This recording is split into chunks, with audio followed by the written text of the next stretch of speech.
وأصحابه وأزواجه وذرياته وأتباعه أجمعين. وبعد. قال شيخ مصنف رحمه الله تعالى ونفعنا به وبعلومه في الدارين. بسم الله الرحمن الرحيم. ويستحيل في حقهم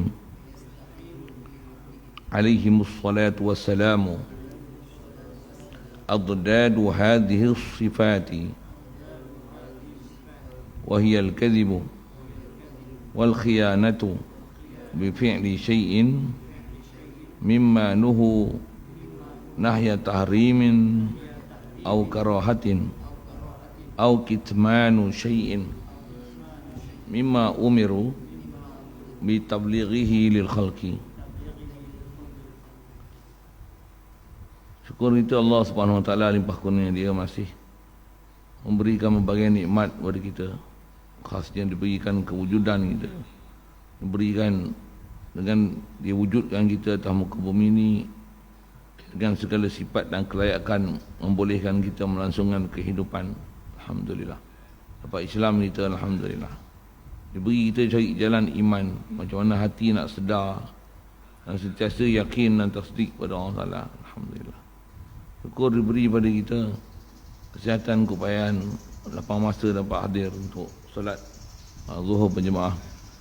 InsyaAllah kita nak manfaatkan, meneruskan bacaan daripada kitab Matan Ummul Barahin. Kita nak bincang ni, kita dah masuk bab Rasul. Sekali lalu kita dah bicara yang terdekat sifat wajib bagi Rasul. Seterusnya menafikan perkara yang tak selayaknya bagi Rasul. Kaedah kita belajar bab Rasul ni sama prinsip macam mana kita belajar bab ketuhanan. Bab ketuhanan kita kena faham apa sifat wajib pada Allah Ta'ala, apa sifat mustahil pada Allah Ta'ala, apa sifat harus pada Allah Ta'ala.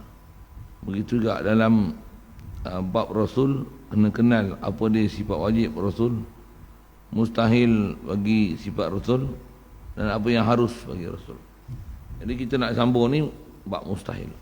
Terjemah asal, dan mustahil pada hak, maksudnya pada zat mereka itu Rasul. Salawat dan salam bagi mereka, alaihimus salatu wassalam. Soal kaedah sebut saja Nabi Muhammad ni sunat kita taradi, berselawat dan mendoakan supaya Allah Ta'ala bagi redha pada mereka. Mana-mana nama, khasnya kalau para sahabat lah, kenal dia kita para sahabat, sebut yang nama sunat kita taradi. Kalau sebut nama Nabi Rasul, sunat kita selawat dan salam, khasnya Nabi kita Muhammad sallallahu alaihi wasallam. Baik. Jadi mustahil pada hak mereka, salawat dan salam bagi mereka. Apa yang mustahil, yang tak layak, segala lawan bagi sifat yang tersebut. Yang tersebut tu apa? Yang wajib. Sidik, amanah, tabligh. Lazim daripada tabligh, fatana. Jadi lawan bagi sifat wajib Allah Ta'ala ni adalah wahiyah, kata dia, iaitulah kazib, berdusta. Jadi dusta tu bukan haram Rasul berdusta, tapi mustahil Rasul berdusta.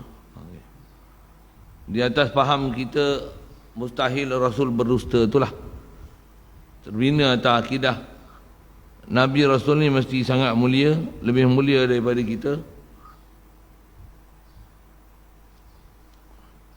Nabi Rasul sangat mulia, lebih mulia daripada kita, dan mustahil dia berdusta, asal dusta. Dan mustahil dia buat ada benda maksiat, sama ada dia buat maksiat dalam diri dia, buat seorang diri depan orang ramai, dia buat dosa kecil, dosa besar, dia buat apa-apa yang boleh bawa pada dosa, satu pun tak ada pada Nabi-Nabi dan Rasul. Yang ni keadaan Nabi Rasul yang Allah Ta'ala bagi jadi. Satu, kalau kita perhati, setiap Nabi dan Rasul ni Allah Ta'ala hantar dalam sifat yang sangat halus, kompleks untuk diurai. Dia buat makhluk ni dengan segala spesifikasi pun, dengan ada berbagai rahsia dan hikmah, apatah lagi yang buat zahir dengan ada akal, ada fikiran, semuanya ada hikmah.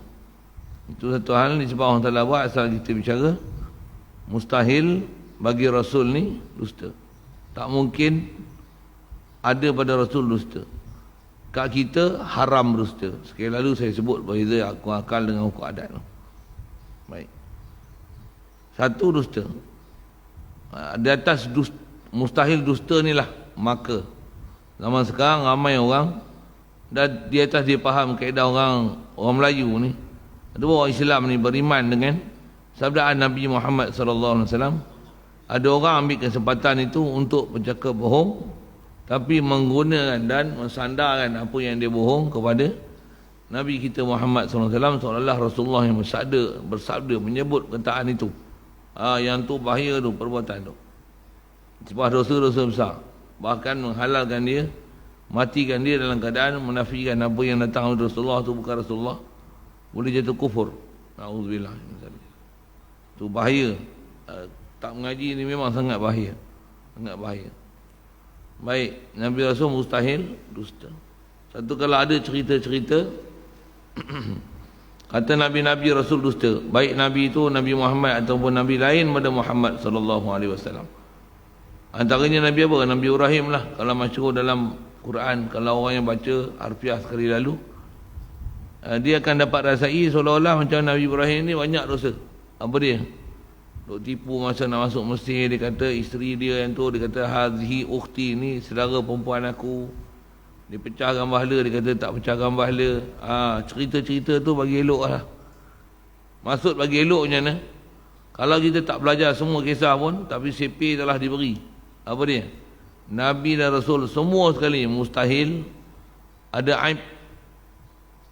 Nabi dan Rasul mustahil ada kecacatan dari sudut kemanusiaan, apatah lagi kecacatan dari sudut untuk jadi kerasulan. Ada maksiat, ada dosa, ada buat dosa, dosa sengaja langgar pula tu, dosa pula sama ada dosa besar, dosa kecil. Bahasa lain sama ada dosa kecil, apatah lagi dosa besar. Bahkan yang makruh khilaf aula pun tak dibuat oleh Rasulullah. Jadi ini nak faham ni, kalau ada orang baca cerita, khasnya bab-bab Nabi Rasul ni, dia banyak jadi penyelewengan ni masalah cerita. Orang yang tak faham disiplin ngaji ilmu akidah, dengan hanya berdasarkan cerita tak habis untuk memahamkan kedudukan Nabi Rasul ni, itu yang ramai yang salah, ramai terjebak dalam bab percakapan, dalam bab kefahaman, sampai memahamkan seolah-olah yang wajib atas kita ni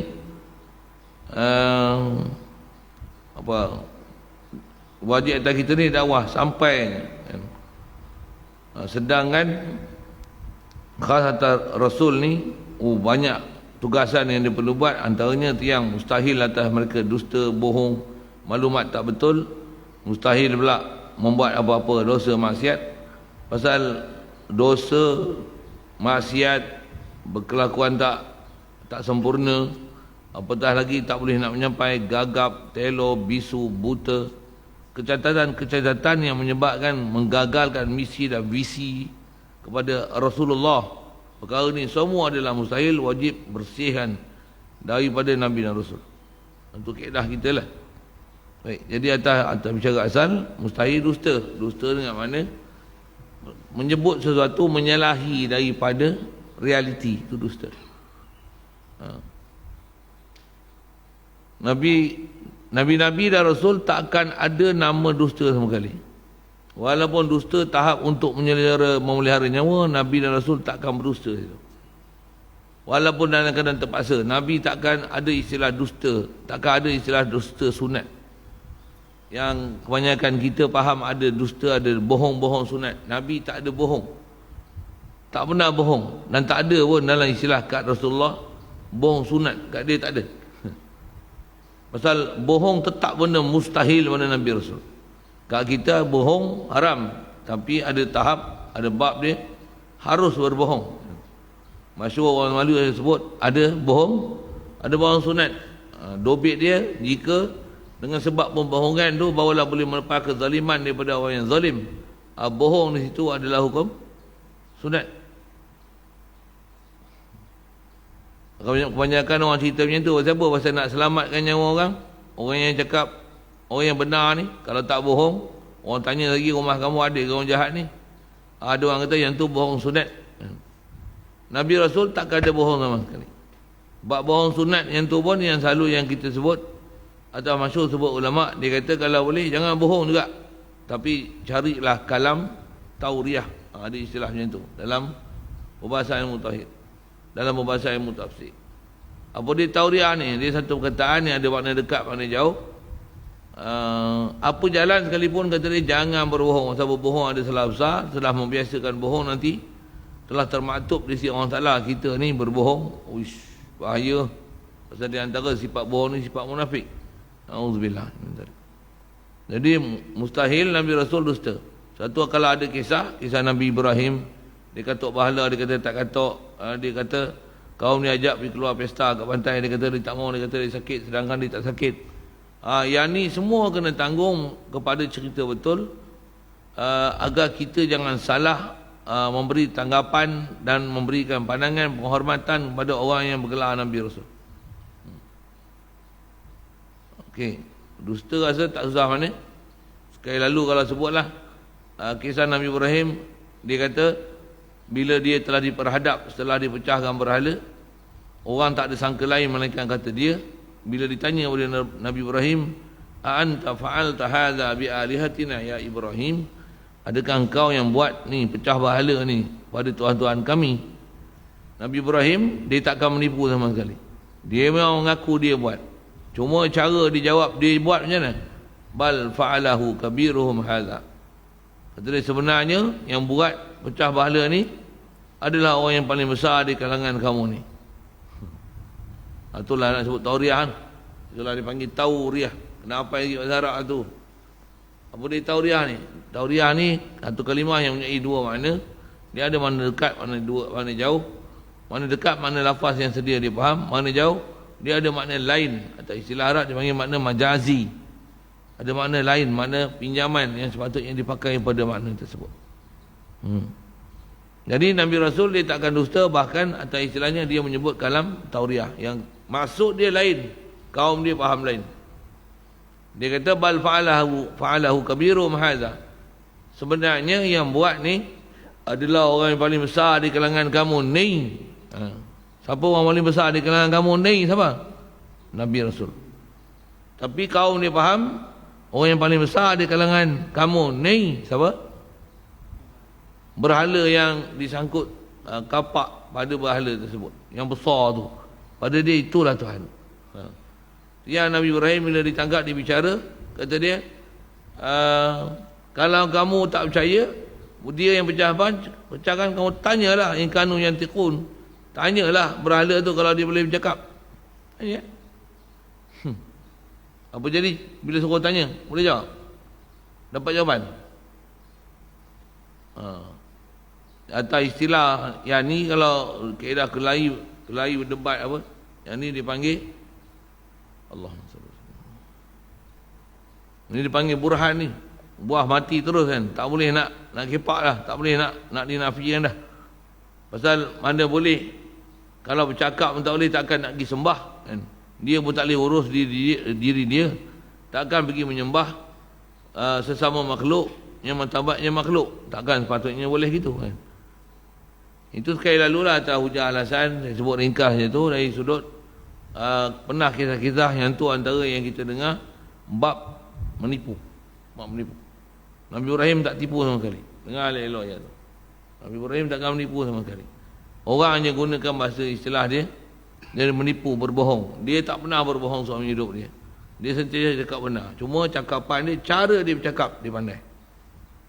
Orang faham macam lain, dia faham macam lain. Siap. Itu mustahil, dusta. Seterusnya yang mustahil adalah khianat. Mustahil Nabi Rasul khianat. Khianat ni macam mana Nabi Rasul khianat? So, bila mereka wajib amanah. Apa makna khianat? Khianat dengan makna berbuat satu daripada yang ditegah sebagai tegahan haram atau tegahan makruh. Itu maksud khianat. Khianat bukan dengan makna pecah amanah. Kita selalu faham pecah amanah je, sudut yang kecil. Sedangkan makna khianat dalam kita belajar bab Nabi Rasul ni, apa makna khianat? Khianat dengan makna buat dosa. Dosa besar baik, dosa kecil baik. Bahkan ada istilah, hatta kalau perkara bukan dosa kecil pun, bahkan istilahnya khilaf aula. Misalnya ada perkara yang dah jadi kebiasaan Rasulullah, dia amal, dia buat. Misalnya, kata contoh misalnya dia baca Quran setiap hari. Jadi bila ada hari dia tak baca Quran, dia rasa salah besar. Pasal apa? Pasal Allahumma salli. Kalau yang tu khilaf aula pada dia, sepatutnya nisbah kelapangan yang ada, sibuk ada pada dia sebagai contoh tauladan, sepatutnya dia lah kena tunjuk diri sebagai takwa. Tengok orang tak boleh nak bawa pandukan dia. Nabi dan Rasul ni takkan ada kes-kes macam tu sekalipun. Takkan ada.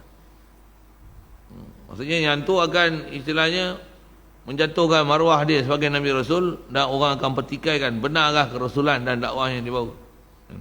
Satu mustahil Nabi Rasul ni dusta sama sekali. Takkan ada istilah dia khianat, dia berbohong. Takkan ada istilahnya buat dosa, dosa kecil, dosa besar, dosa orang tahu tak tahu. Tak mungkin tu ya, tak mungkin. Atau istilah kita belajar, wajib amanah, mustahil khianat. Kena ingatlah, mustahil khianat. Mustahil khianat. Dan khianat paling besar sekali atas kaedah syarak, apa dia? Syirik, kufur. Khianat besar sekali apa? Langgar syariat. Nabi Rasul, dia bila datang syariat kat dia, datang bawa akidah kena itikad pada dia, dia lah orang pertama beriman. Orang nisbah fiqah, dia lah orang pertama sekali beramal. Itu Rasulullah. Satu, tak mungkin akan ada apa-apa nama khianat pada dia. Satu, kalau ada cerita-cerita Nabi Rasul, kita dengar pelik je. Tak mana pelik. Dengar cerita tu, Nabi Adam buat dosa, Nabi Yunus buat dosa, satu kena telan ikan nun. Lepas tu Nabi Musa pun buat dosa macam-macam. Kalau cerita dosa ni, Nabi Yaakob, adik-beradik Nabi Yusuf pun buat dosa. Yang tu pun atas takdir mereka ni adalah Nabiullah Rasulullah kan. Banyak cerita-cerita yang berkaitan Nabi Rasul ni, kalau kita hanya ambil cerita tersebut dengan secara cuainya, tanpa mengaji akidah dalam bab-bab kerasulan, kita ialah antara orang yang salah akidah, yang berbelanja kita orang yang ada masalah dalam bab akidah, pasal ada benda yang kita salah pegang kepada Nabi Rasul, yang mereka ni ada buat benda salah. Allah besar tu ni.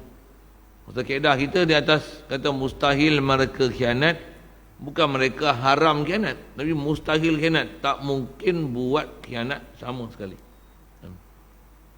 Begitu juga bab ni kena jaga. Ada orang dia salah tafsir pun ada. Dia kata apa?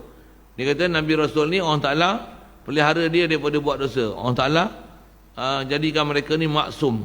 Ada orang syarah macam ni. Dia kata Nabi Rasul ni kalau buat dosa pun Allah Ta'ala pasti ampun punya. Dia bukan gaduh. Pasal kalau dia buat dosa pun Allah Ta'ala ampun. Pasal Nabi Rasul maksum. Dengar elok-elok je tu. Bukan macam tu huraian maksum. Huraian maksum ni maksudnya mustahil buat dosa sama sekali. Bukan maksudnya dia ni dan Allah Ta'ala ampunkan dosa dia yang telah lalu dan akan datang. Maka kalau dia buat dosa pun Allah Ta'ala ampun dosa dia. Tak. Bukan macam tu faham ni. Bahkan faham macam tu salah. Faham macam tu istilahnya kita tomah Nabi Rasul ni ada rekod jahat. Subhanallah, subhanallah, subhanallah, subhanallah. Lepas tu apa yang ada pada Nabi Rasul patutnya sentiasa dalam keadaan amanah, taat pada Allah Ta'ala. Siap. Jadi takkan dibuat ada apa-apa nama terkerahan haram ataupun terkerahan makruh. Kalau ada pun dalam hukum fiqah yang kalau kita belajar yang tu adalah makruh, tapi nisbah Rasulullah dia nak tunjuk yang tu jadi wajib. Ada bahas dia tu. Saya tak cadang nak bahas panjang tu. Padahal letih sikit. Ada buat kerja panas pula sikit. Tengah hari pula tu dia layu sikit. Padahal letih. Nak baca pun, nak cerita tu jadi macam malas sikit. Cerita nak panjang pula, badan tak larat. Dia jadi macam tu sikit. Alamak. Rasa memang nak ada ni. Tak sampai lagi. Tak sampai lagi. InsyaAllah berkat doa Cik Dolah tu ada esok. Jadi nanti dia tidur sejuk tak?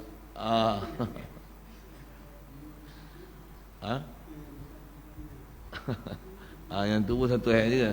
Dia letih pun masalah, panas pun masalah, sejuk pun masalah, sakit pun masalah, terlampau sihat pun masalah je.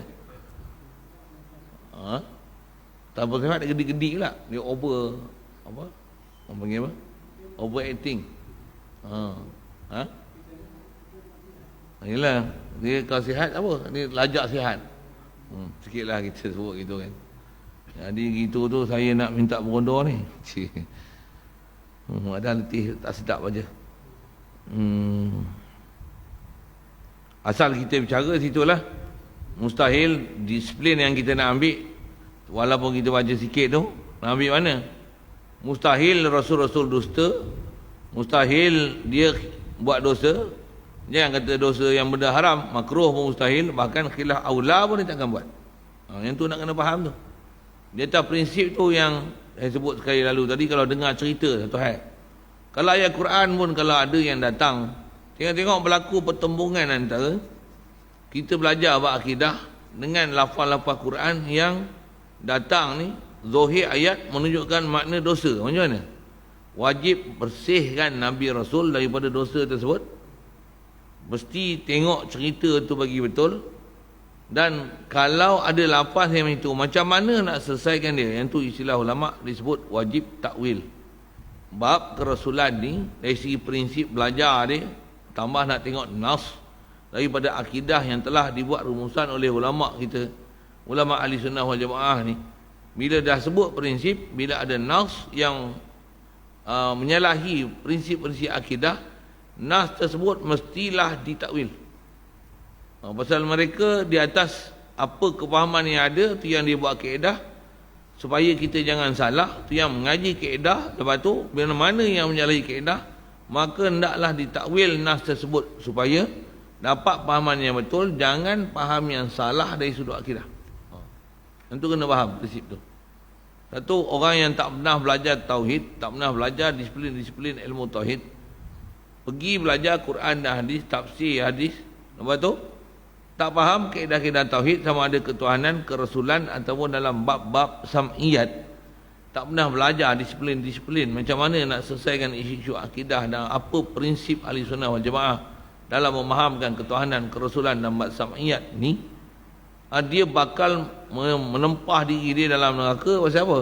Pasal tafsir Al-Quran dan hadis mengikut kepala otak sendiri. Bahasa kata saya gitulah.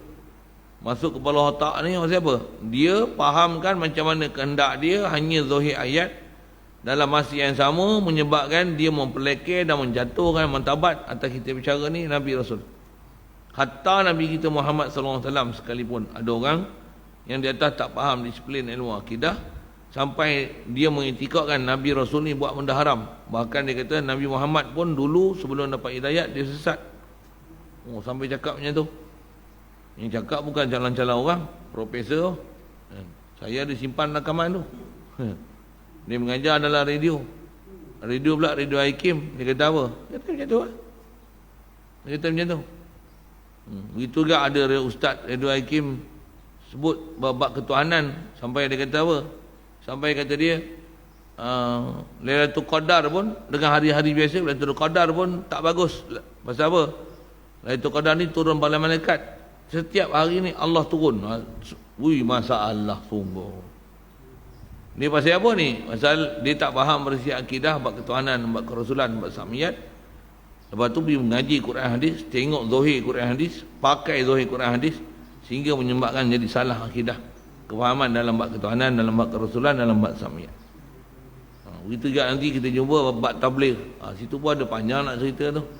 Pasal saya tak munasabah ni, pasal dengan kita punya cuaca ni lah, tak apa, menyelerakan sikit untuk meneruskan bacaan kitab tu. Saya tangguh situ dulu. Munasabah nanti kita tengok balik, sebut balik prinsip tu. Cerita-cerita pasal tambah kita pun bukan baru dengan cerita bab Nabi Rasul ni. Ada kita memang suka dengan cerita Nabi Rasul, cerita mukjizat apa, tapi ada cerita-cerita bila kita tak faham prinsip akidah, kita tak perasan ada cerita-cerita tu sebenarnya mempelekehkan Nabi dan Rasul. Ya ke? Bukan saja mempelekeh, bahkan mengitikadkan mereka ni ada yang sesat, ada yang buat maksiat, ada yang buat dosa, ada yang buat derhaka, ada yang dosa tu bukan saja dosa zahir, ada yang dosa batin pula. Kata Nabi Rasul ni ada kaki perempuan, Nabi Rasul ni ada hati dengan isteri orang lain.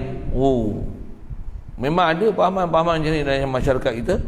Kita tengok bila dia baca hadis, kita tengok dia syarah tu, Masya Allah, gerun tu.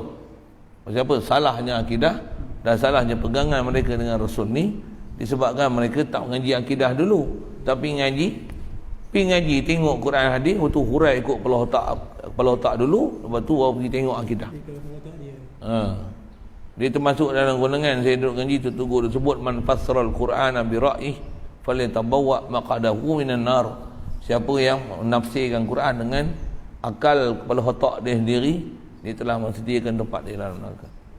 Mudah-mudahan Allah Ta'ala pelihara kita semua tu, dan insya-Allah kita tengok ke depan lah, tengok satu-satu cerita tu. Dan tuan-tuan pun kalau ada cerita-cerita nanti bila saya sebut biasa dengar cerita-cerita yang tak betul tu, cuba tanyalah. Kalau ada munasabah saya reti, saya jawab. Pasal memang keliling kita, kalau kita perasan, tambah kita pernah belajar dengan cara yang tak betul dulu, kita akan perasan, oh ini dulu cerita ni salah ni, tak kena ni. InsyaAllah kita akan pertemuan akan datang lah untuk bicara waktu. Kita tangguh situ dulu. Bismillahirrahmanirrahim. Allahumma nawwir qulubana min nuri hidayatika kama nawwartal arda min nuri syamsika wa nabada bi rahmatika ya arhamar rahimin warzuqna fahman nabiyyin wa hifdzal mursalin wa ilhamal malaikatil muqarrabin wa sallim tasliman ala jamil anbiya'i wal mursalin walhamdulillahi rabbil alamin. Allahumma ala asadi makhluqatika sayyidina Muhammad wa ala alihi wa sahbihi wa sallim adada ma'lumatika wa midada kalimatika kullama zakaraka zakirun wa qala zikrika ghafilun.